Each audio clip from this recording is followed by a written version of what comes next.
Bismillahirrahmanirrahim. Assalamualaikum warahmatullahi wabarakatuh. Apa kabar mahasiswaku sekalian? Saya harap kita semua dalam keadaan sehat dan selalu dalam lindungan Allah Subhanahu wa taala. Baiklah, pada video ini saya akan memberikan materi mengenai demokrasi.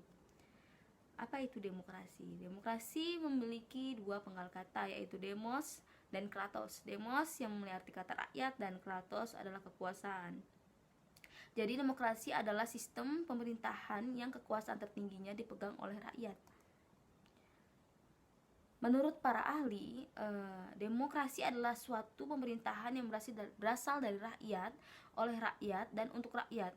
Dapat disimpulkan bahwa pemegang kekuasaan tertinggi dalam suatu sistem demokrasi adalah rakyat. Rakyat memiliki kekuasaan dan kesempatan yang sama untuk mengontrol, mengatur kebijakan pemerintah melalui keputusan yang terbanyak.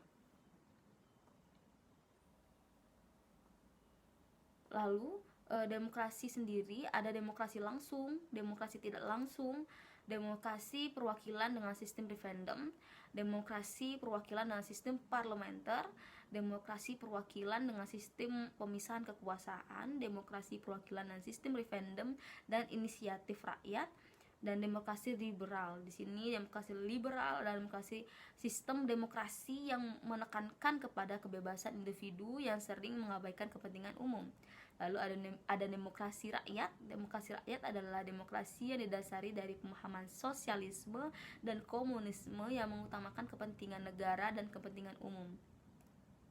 Lalu ada demokrasi Pancasila yang kita anut sekarang adalah demokrasi yang bersumber dari tata nilai sosial dan budaya bangsa Indonesia dengan berasaskan musyawarah mufakat yang mengutamakan kepentingan umum.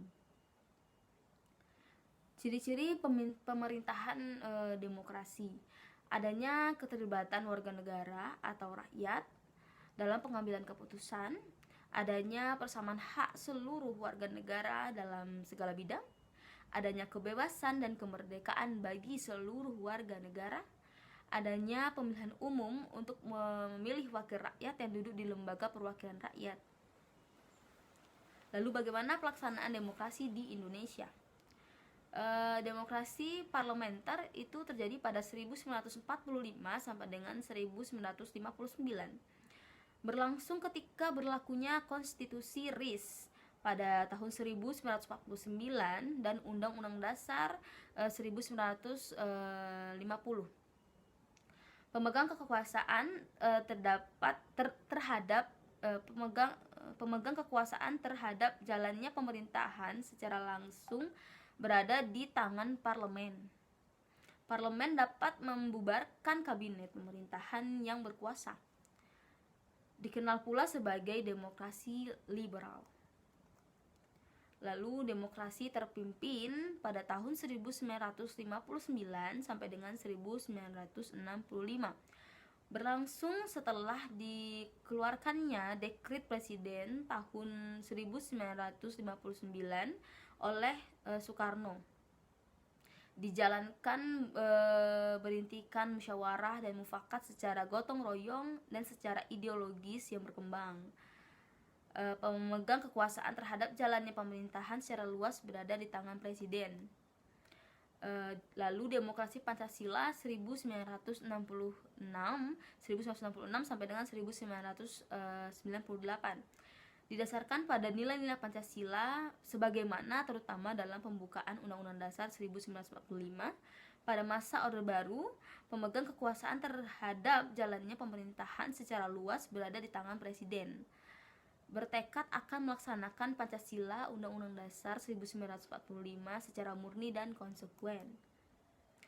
Lalu demokrasi Pancasila pada masa reformasi 1998 sampai dengan sekarang.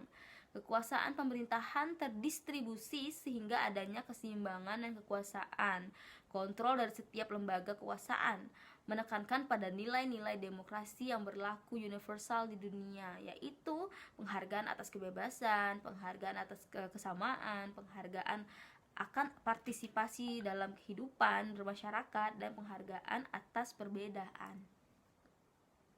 Mendasarkan pada Pancasila 1945, meningkatkan peran lembaga-lembaga tinggi dan tertinggi negara dengan menegaskan fungsi, wewenang, tanggung jawab yang mengacu pada prinsip pemisahan kekuasaan dan tatanan hubungan yang jelas antara lembaga eksekutif dan legislatif yudikatif. Oke. Sampai di sini bagaimana menurut kalian para mahasiswa tentang demokrasi yang terjadi di Indonesia saat ini?